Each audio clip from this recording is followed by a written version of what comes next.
Hello friends, ये अपना तीसरा वीडियो है। इसमें हम कैंडलस्टिक के पैटर्न्स की बात करेंगे और ये वीडियो सिर्फ एक इंफॉर्मेशन पर्पस के लिए है, फॉर एजुकेशनल पर्पस, जिससे आप ट्रेडिंग के बेसिक्स आप अच्छे से समझ सकें।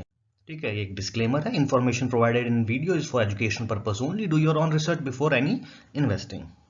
ओके, सो कैंडलस्टिक पैटर्न में जो बेसिक्स था कि कैंडलस्टिक पैटर्न होता क्या है और इनके मतलब क्या होते हैं, प्राइस कैसे मूव करता है, वो सारा हम इससे पहले वाले वीडियो में कवर कर चुके हैं। रिकैप आप छोटा से ले लेते हैं। उसमें हम जैसे हमने कवर किया था कि जैसे कि मान लीजिए ये एक रेड कैंडल है, तो इसमें क्या होता है कि ये जो प्राइस लेवल होता है, रेड कैंडल है, तो ये आपको जहां पर मार्केट ओपन हुआ है ये वो प्राइस लेवल होता है। ये वो प्राइस लेवल है जहां पर आपकी कैंडल क्लोज हुई है, और ये वो प्राइस लेवल है जहां पर मैक्सिमम प्राइस गया था, और ये वो प्राइस लेवल है जहां पर आपका प्राइस मिनिमम गया था। तो ये रेड कैंडल का मतलब ये है कि जितने पर ये ओपन हुआ था उससे कम प्राइस पर ये क्लोज हुआ है, इसलिए ये कैंडल रेड है। और ग्रीन कैंडल इसके अपोजिट होती है। ठीक है, ग्रीन कैंडल में क्या होता है, ये ऐसे आपकी ग्रीन कैंडल है और इसमें ये आपका ओपनिंग प्राइस होता है। यहाँ कैंडल ओपन हुई थी, ये इसका सबसे कम प्राइस वाला लेवल था, ये हाईएस्ट प्राइस लेवल था, और यहाँ पे कैंडल क्लोज हुई है। ये ग्रीन इसलिए है क्योंकि ये कम प्राइस पे तो ओपन हुई थी और ज्यादा प्राइस पे कैंडल क्लोज हुई थी। तो बेसिक्स थे, और बहुत सारे और भी जो बेसिक्स थे वो हम इससे पहले वाले वीडियो में कवर कर चुके हैं। आप वो वीडियो देख सकते हैं अगर किसी ने मिस किया है तो। ठीक है, अभी जितने भी कैंडलस्टिक पैटर्न्स हैं उन सभी कैंडलस्टिक पैटर्न को एक वीडियो में हम कवर नहीं कर सकते, वो थोड़ा कॉम्प्लेक्स हो जाएगा आपके लिए। ठीक है, तो इसमें हम एक मिनट, सॉरी, इसको इरेज कर देते हैं। अब अपना आज का वीडियो प्रॉपरली स्टार्ट करते हैं। पहला हमारा कैंडलस्टिक पैटर्न है हैमर पैटर्न। देखिए, इसको हैमर पैटर्न इसलिए कहते हैं कि जैसे अपना हैमर होता है, हथौड़ा होता है, इसकी शेप वैसे ही होती है। ठीक है, तो ये जो शेप है ये हैमर की जैसी शेप होती है, इसलिए इस कैंडल के पैटर्न को हैमर बोलते हैं। इंपॉर्टेंट यहां पर ये नहीं है कि इसका नाम क्या है। ओके, तो कैंडलस्टिक पैटर्न जो है वो आपका हैमर है, morning star, evening star, hanging man, spinning top, tweezer top, ऐसे बहुत सारे नाम आएंगे। किसी भी कैंडल का या उसके पैटर्न का नाम क्या है वो इंपॉर्टेंट नहीं है। इंपॉर्टेंट है कि जो उसमें प्राइस एक्शन हो रहा है वो आप समझते हैं या नहीं। ओके, तो इंपॉर्टेंट वो है। ये कैंडल की बॉडी है, ये लॉन्ग शेडो है जिसे हम विक भी बोलते हैं। अब ये जो एरो है यहाँ पर, ये एरो दिखा रहा है कि प्राइस आपका पहले डाउन ट्रेंड में था, फिर आपके ये हैमर वाली कैंडल बनी, अब प्राइस अप ट्रेंड में है। तो ये जो कैंडल होती है हैमर वाली, एक रिवर्सल, पोटेंशियल रिवर्सल का हमें शो करती है। और देखो यहाँ पे आपका टाइम फ्रेम बहुत इंपॉर्टेंट होता है। अगर आप इसे 1 मिनट के चार्ट में देख रहे हो तो उतना इसकी वैल्यू है नहीं, लेकिन अगर आप इसे वीकली या फिर मंथली चार्ट में देखते हैं तो ये उतना ही स्ट्रांग आपको प्राइस एक्शन बताता है। अब समझते हैं इसमें हुआ क्या है।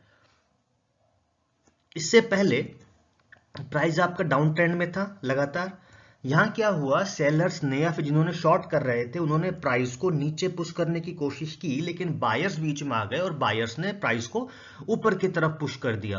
तो इससे हुआ क्या कि प्राइस जितने लेवल पर आपका ओपन हुआ था, आपका इस लेवल पर प्राइस जो ओपन हुआ था, प्राइस जिस लेवल पर ओपन हुआ था उससे ज्यादा पर वो प्राइस क्लोज हुआ है। और क्लोज होने के साथ साथ मतलब ये तो ठीक है, यहाँ ओपन हुआ और यहाँ इस लेवल पे क्लोज हुआ, लेकिन साथ में इसने जो विक दी है, ये विक इंपॉर्टेंट इसलिए है क्योंकि सेलर्स ने प्राइस को नीचे पुश करने की कोशिश की, वो इसको पुश कर नहीं पाए, उनका जो लोअर पुश था ये फेल हो गया। ओके, अब देखिए, जिन व्यूअर्स को हिंदी लैंग्वेज उतना कमांड नहीं है तो उनके लिए सेम एक्सप्लेनेशन हमने यहाँ पे इंग्लिश में भी लिखा हुआ है, तो आप इसमें ये भी पढ़ सकते हैं। तो अब रियल में ये पैटर्न काम कैसे करता है, मतलब चार्ट में हम कैसे देखते हैं, तो ये आपका देखिए, ये आपका डेली चार्ट है निफ्टी का। अब देखिए चार्ट किसका है, ये निफ्टी का है कि क्रिप्टो का है, उससे फर्क नहीं होता, पैटर्न हर जगह काम करते हैं। ये यहाँ पर आपका हैमर पैटर्न बन रहा है। एक आपका डाउन ट्रेंड था, फिर सेलर्स ने प्राइस को और नीचे पुश करने की कोशिश की, लेकिन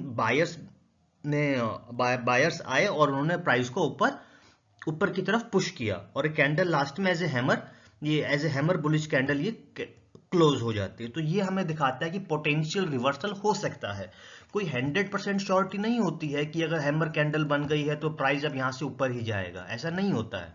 ये आपको केवल एक इंडिकेशन देता है कि ऐसा पॉसिबल है। तो ये डेली चार्ट में बनी थी और इसके बाद यहाँ पर ये होता है। तो जो अब डेली कैंडल अगर आपका और भी कॉन्फ्लुएंस अगर आप मेजर करते हैं, मार्केट आपको बुलिश सेंटिमेंट में लग रहा है और आपके यहाँ पे हैमर कैंडल बनती है, तो इसमें जो पोटेंशियल एंट्री आप ले सकते हैं वो यहाँ नई कैंडल की स्टार्टिंग में आपकी एंट्री हो सकती है और स्टॉप लॉस आपका इस कैंडल के नीचे हो सकता है। रिस्क मैनेजमेंट जरूरी, और ये केवल एजुकेशन पर्पज के लिए है। अल्टीमेटली आपको खुद को ही प्रैक्टिस करके चार्ट पैटर्न्स को समझना होगा। नेक्स्ट आपका है पियर्सिंग। देखो पियर्सिंग में पैटर्न में क्या होता है कि ये आपका डाउन ट्रेंड में था, ये आपकी लास्ट रेड कैंडल बनी थी, इसके बाद ये ग्रीन कैंडल है। इसको पियर्सिंग इसलिए कहते हैं क्योंकि ये इसको पियर्स करता है।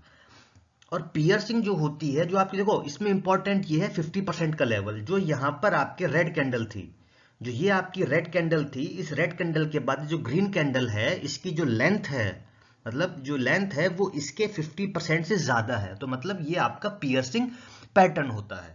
अब पियर्सिंग पैटर्न में क्या होता है कि मल्टीपल कैंडल स्टिक होती है। मल्टीपल मतलब एक से ज्यादा होती हैं। इसमें दो कैंडल होती हैं, एक आपकी बेयरिश कैंडल होती है जो ये बताती है कि आपका कंटिन्यूस डाउन ट्रेंड चल रहा था, फिर आपके बुलिश है।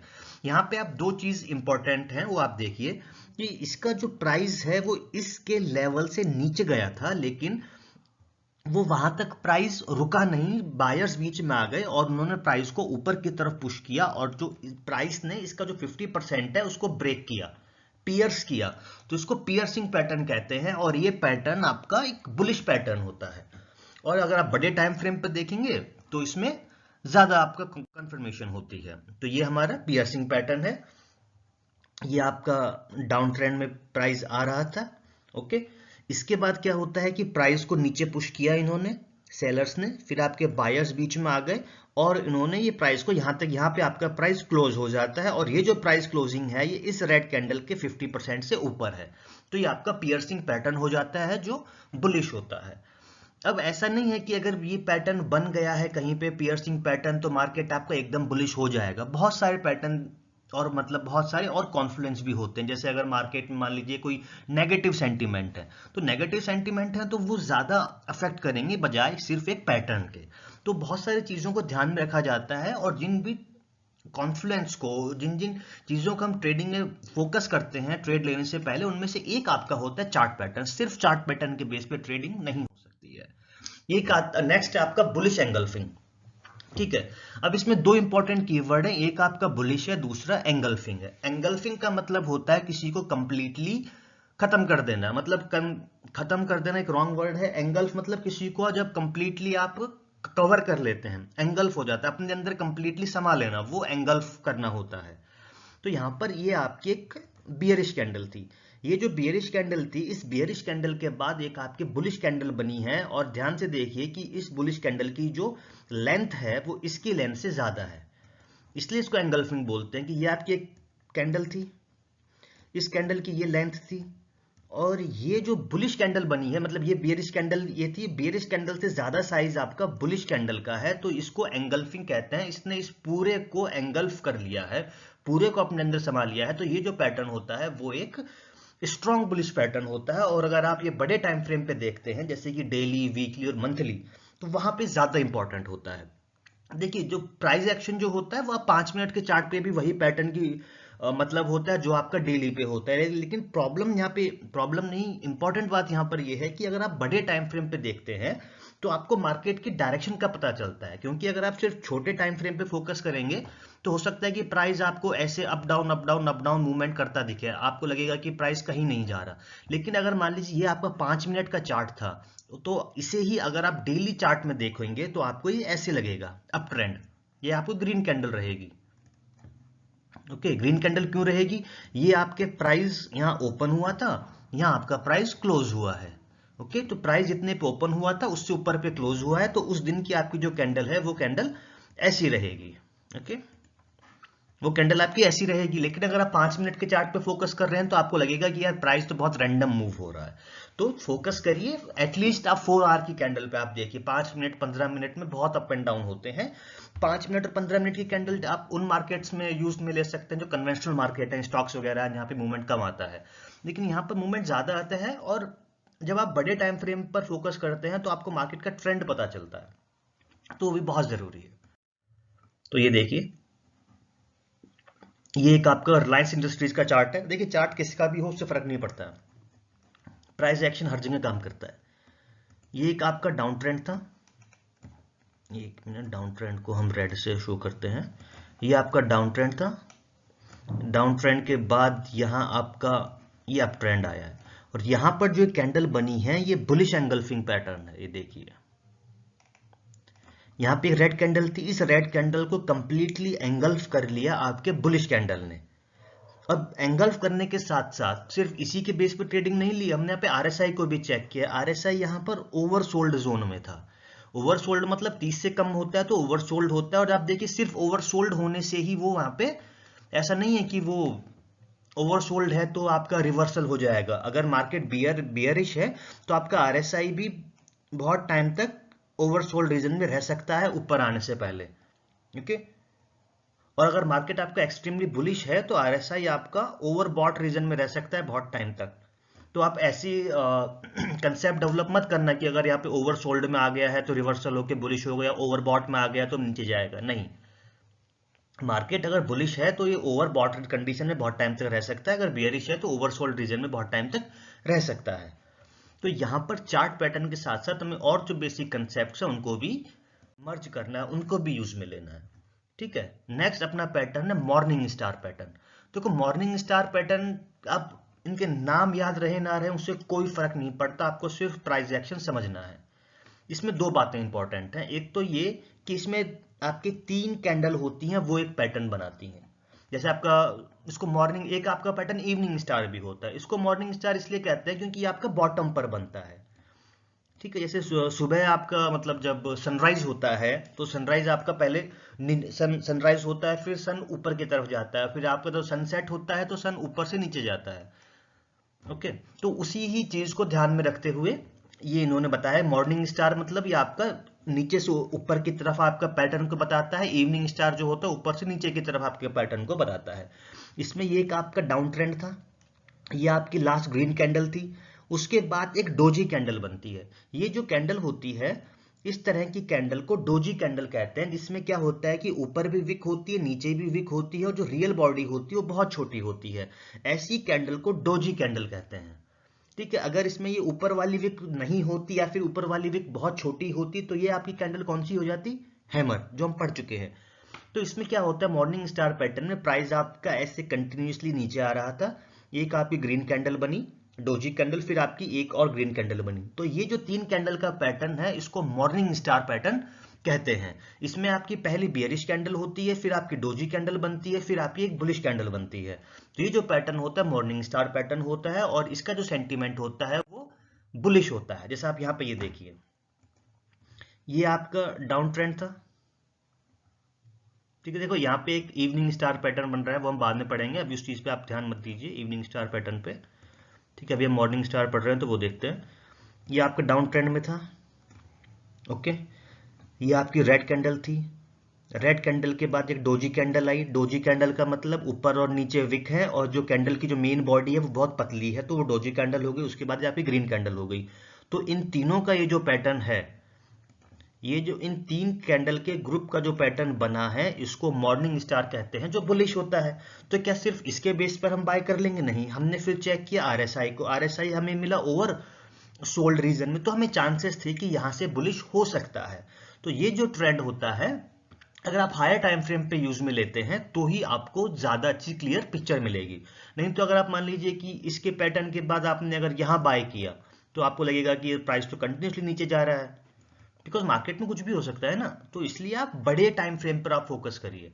मार्केट नीचे जा रहा है लेकिन अभी इसने इस लो को ब्रेक नहीं किया है, तो अगर हम यहाँ पे भी एंट्री अगर लेते हैं तो हमारा स्टॉप लॉस इधर रहेगा इस कैंडल के नीचे। और जैसे आप देख सकते हैं कि प्राइस यहाँ पर नीचे आया है, मतलब आरएसआई ने आपका ऊपर की तरफ गया है, प्राइस भी ऊपर जा रहा है। ये आपके हिडन बुलिश डाइवर्जेंस होती है, हम बाद में पढ़ेंगे। मतलब डाइवर्जेंस के भी बहुत सारे टाइप होते हैं, हिडन बुलिश है, कन्वेंशनल है, वीक हिडन है, स्ट्रॉन्ग हिडन है, और भी बहुत सारे डाइवर्जेंस के टाइप्स हैं, वो हम बाद में कवर करेंगे। अब नेक्स्ट पैटर्न है आपका 3 इनसाइड अप। देखिए जो 3 इनसाइड पैटर्न है इसमें भी आपको क्या होता है कि एक आपका डाउन ट्रेंड होता है, डाउन ट्रेंड में एक आपकी बियरिश कैंडल होती है, उसके बाद एक आपकी जो नेक्स्ट बुलिश कैंडल होती है वो बुलिश कैंडल आपकी उतनी स्ट्रॉन्ग कैंडल नहीं होती है। फिर आपकी लेकिन जो नेक्स्ट बुलिश कैंडल होती है वो उन दोनों से साइज में बड़ी होती है। तो ये जो होता है 3 कैंडलस्टिक का पैटर्न होता है, इसलिए इसको 3 इनसाइड अप कहते हैं। देखो 3 का मतलब यहाँ पे आपकी 3 कैंडल बन गई। इनसाइड मतलब ये जो कैंडल है ये एक इनसाइड कैंडल है। इनसाइड कैंडल का मतलब क्या होता है? देखिए ये इस कैंडल की बॉडी थी, एक मिनट, ये इस कैंडल का अपर रीजन था, ये इस कैंडल का लोअर रीजन था। तो यहाँ पे जो आपकी कैंडल बनी है ये कंप्लीटली इसके अंदर है। 3 कैंडल का पैटर्न है इसलिए इसको 3 नाम दे दिया। अगली कैंडल आपकी अंदर बनी थी इसलिए इसको इनसाइड कह दिया। फिर आपकी कैंडल ऊपर गई है तो अप आ गया। तो ये जो पैटर्न है आपका 3 इनसाइड अप पैटर्न होता है जो कि बुलिश होता है। ओके, समझ आ गया। देखिए पैटर्न का नाम क्या है वो इंपॉर्टेंट नहीं, आपको केवल प्राइस एक्शन समझना है कि वो काम कैसे कर रहा है। नेक्स्ट है बुलिश हर्मी पैटर्न। बुलिश हर्मी पैटर्न जो होता है, देखिए हर्मी एक जापानीज वर्ड होता है।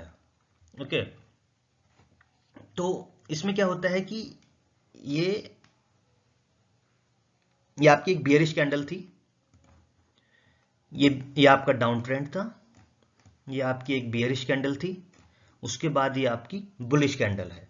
अब देखिए बुलिश कैंडल यहां पर जो है ये इतनी स्ट्रांग बुलिश पैटर्न, जो बुलिश हर्मी पैटर्न होता है ये कोई ज्यादा स्ट्रांग बुलिश पैटर्न नहीं होता है, क्योंकि यहां पर अगर इसकी साइज, अगर इस ग्रीन कैंडल की जो लेंथ है, अगर उस ग्रीन कैंडल की लेंथ इससे ज्यादा होती, तो मतलब अगर आपकी एंगल्फिंग कैंडल होती तो उसमें आपका एंगल्फिंग कैंडल होती, मतलब वो कैंडल आपकी ऐसी होती, रेड कैंडल से ज्यादा साइज वाली कैंडल होती, तो वो ज्यादा इंपॉर्टेंट कैंडल होती है। हर्मी पैटर्न में, हर्मी पैटर्न बुलिश होता है लेकिन इसको उतना बुलिश नहीं मानते हैं क्योंकि यहाँ पर बियरिश जो सेंटिमेंट है वो ज्यादा स्ट्रांग है। नेक्स्ट है आपका ट्वीजर बॉटम। देखिए ट्वीजर बॉटम में क्या होता है कि ट्वीजर बॉटम जो पैटर्न होता है, जैसे ट्वीजर क्या होता है कि एक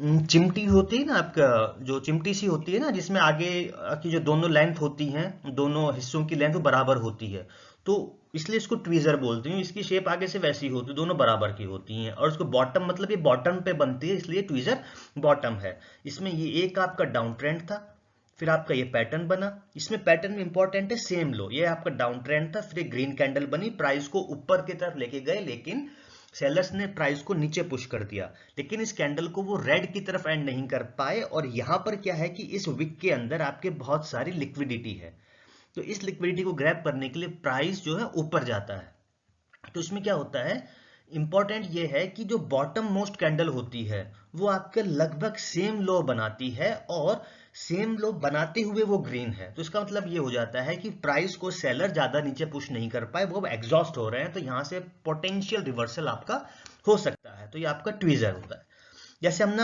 जैसे हमने अभी मतलब फर्स्ट जो हमने हैमर पैटर्न पढ़ा था ना, तो उसी का ही एक टाइप है इन्वर्टेड हैमर। उल्टा हैमर हो गया तो इसको इन्वर्टेड हैमर बोल दिया।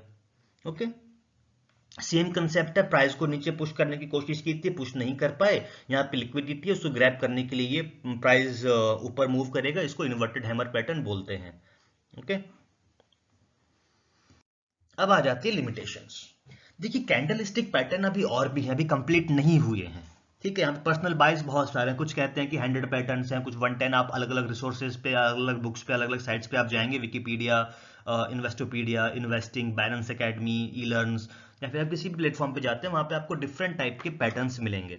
इंपॉर्टेंट ये नहीं है कि आपको कितने पैटर्न्स के नाम पता है, इंपॉर्टेंट सिर्फ इतना सा है कि आप उस चीज को, उस प्राइस एक्शन को समझ रहे हैं या नहीं। ओके, तो लिमिटेशंस यहाँ पे ये हैं कि केवल चार्ट पैटर्न के अलावा भी बहुत सारे फैक्टर होते हैं जो आपके प्राइस एक्शन को अफेक्ट करते हैं।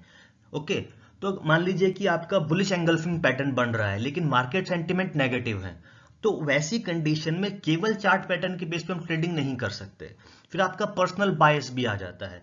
मान लीजिए कि आपने कोई बुलिश एंगल्फिंग पैटर्न पे कोई ट्रेड ली थी, वो ट्रेड आपकी गलत चली जाती है, नेक्स्ट टाइम आपको लगेगा कि नहीं यार ये पैटर्न सही से काम नहीं करता। तो उस चीज से बचने के लिए हमें क्या करना है कि हमें अपना ट्रेडिंग के रिकॉर्ड्स रखने हैं। ओके, ट्रेडिंग के रिकॉर्ड्स में आपको क्या लिखना है कि आपने कोई ट्रेड ली, आपकी फर्स्ट ट्रेड थी ट्रेड 1, आपकी उस ट्रेड का एंट्री पॉइंट क्या है, आपका उसका एग्जिट पॉइंट क्या है, और आप वो ट्रेड क्यों ले रहे हैं। आपने कोई ट्रेड ली तो उस ट्रेड का आपका एंट्री पॉइंट क्या है, आप कहां पे उसको एग्जिट करेंगे प्रॉफिट में, और क्या आपका एसएल है। जब तक आपके पास ये चीजें नहीं है ना, तब तक आपको ट्रेड लेनी नहीं है, क्योंकि अगर आपके पास ये नहीं है तो आपको अपनी ट्रेड्स का रिस्क रिवॉर्ड रेशो नहीं पता होता है। रिस्क रिवॉर्ड रेशियो क्या होता है, एक छोटी सी समरी ले लेते हैं।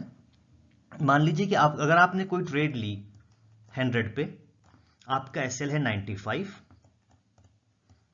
और पोटेंशियल टारगेट है 110।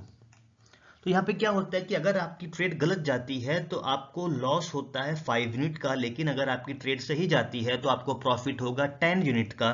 तो आपका रिस्क रिवॉर्ड रेशियो हो जाता है 2 का। मतलब जितना आपको लॉस होता है गलत ट्रेड जाने पर, जितना आपको लॉस होगा गलत ट्रेड जाने पर, उससे दुगने के प्रॉफिट के चांसेस हैं। तो ये आपका रिस्क रिवॉर्ड रेशियो हो जाता है 2। अब रिस्क रिवॉर्ड रेशियो 2 होने का मतलब ये हो जाता है कि मान लीजिए कि आपने 10 ट्रेड ली, ओके, 10 ट्रेड में से आपकी सक्सेस रेट मान लीजिए कि 60% है। आपकी सक्सेस रेट 60% है, इसका मतलब कि आपने 10 ट्रेड ली, 10 में से आपकी 6 ट्रेड सही गई और 4 ट्रेड गलत गई, और आपने वही सब ट्रेड ली जिनका रिस्क रिवॉर्ड रेशियो 2 था। तो 4 ट्रेड आपकी गलत गई तो मान लीजिए कि वही यही सेम कैलकुलेशन ले लेते हैं। एक ट्रेड गलत गई 5 का लॉस हुआ, 4 ट्रेड गलत गई तो आपका 20 का टोटल लॉस हुआ। एक ट्रेड सही गई 10 का प्रॉफिट हुआ, 6 ट्रेड आपकी सही गई 60 का प्रॉफिट हुआ। तो ओवरऑल आपका प्रॉफिट कितना हुआ, 60 माइनस 20 40। ओके, अब मान लेते हैं कि चलो इसको रेज कर देते हैं, सेम कंसेप्ट लेते हैं। अब ये मान लेते हैं कि आपकी जो सक्सेस रेट है वो 40% मान लेते हैं कि आपका रिस्क रिवॉर्ड रेशियो इतना ही है। रिस्क रिवॉर्ड रेशियो आपका 2 ही है। उसमें यह है कि अगर आपकी ट्रेड गलत जाती है तो आपको 5 का लॉस होगा। मान लीजिए दोबारा लिख देते हैं कि 95 आपका एसएल था, ट्रेड गलत जाती है तो 5 का आपको लॉस होता है, ट्रेड सही जाएगी तो 10 का प्रॉफिट होगा। उस हिसाब से आपका रिस्क रिवॉर्ड रेशियो 2 हो गया। और मान लीजिए कि आप अपना ट्रेडिंग रिकॉर्ड रख रहे हैं और आपको पता है कि भैया आप अगर 10 ट्रेड लेते हैं, उसमें मतलब आपकी सक्सेस रेट 40% है। अगर आप 100 ट्रेड लेते हैं तो उसमें से आपकी 40 ट्रेड ही सही जाती हैं और 60 ट्रेड्स के अंदर आपको एसएल हिट होता है। तो सुनने में लगता है कि यार 60% टाइम आपका एसएल हिट हो रहा है, मतलब आपको लॉस हो रहा होगा। ऐसा नहीं है। बात यहां पर सिर्फ सक्सेस रेट की नहीं है, रिस्क रिवॉर्ड रेशियो की भी है कि आपकी ट्रेड का रिस्क रिवॉर्ड रेशियो क्या था।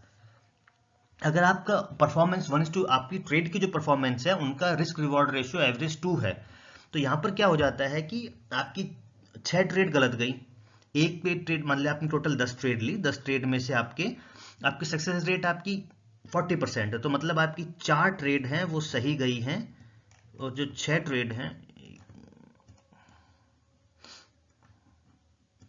आपकी इसमें जो 4 ट्रेड हैं, 4 ट्रेड आपकी सही गई हैं और आपकी जो 6 ट्रेड हैं,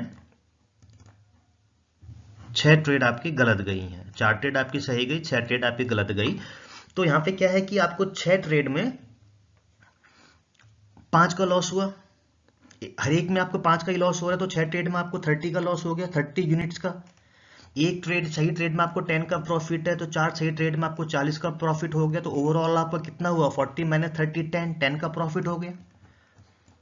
ओके, तो आप 40% सक्सेस रेट के साथ भी प्रॉफिटेबल ट्रेडर हो सकते हैं। इंपॉर्टेंट यहां पर आ जाता है कि आपका रिस्क रिवॉर्ड रेशियो क्या है। आप जब ट्रेड लेते हैं तो ऑन एन एवरेज आपको कितने का प्रॉफिट होता है, जब आपका एसएल हिट होता है तो ऑन एन एवरेज आपको कितने का लॉस होता है। अगर ट्रेड सही जाती है तो आपका एवरेज प्रॉफिट क्या है, अगर ट्रेड गलत जाती है तो आपका एवरेज लॉस क्या है। तो उनका जो रेशियो है ना, वो आपका रिस्क रिवॉर्ड रेशियो है। उसके बेस पर आपको पता चलेगा कि आपकी सक्सेस रेट कितनी होगी तो आपको प्रॉफिट होगा। तो अगर आपको ये नहीं पता है कि आपको रिस्क रिवॉर्ड रेशियो क्या है आज तक का, तो आपको अपनी ट्रेडिंग रिकॉर्ड्स सही तरीके से बनाने होंगे, आपको अपना रिकॉर्ड रखना होगा। नेक्स्ट वीडियो में हम कंटिन्यू करेंगे इन्हीं पैटर्न्स को। तब तक के लिए good night, take care, trade safe and please like, share and subscribe.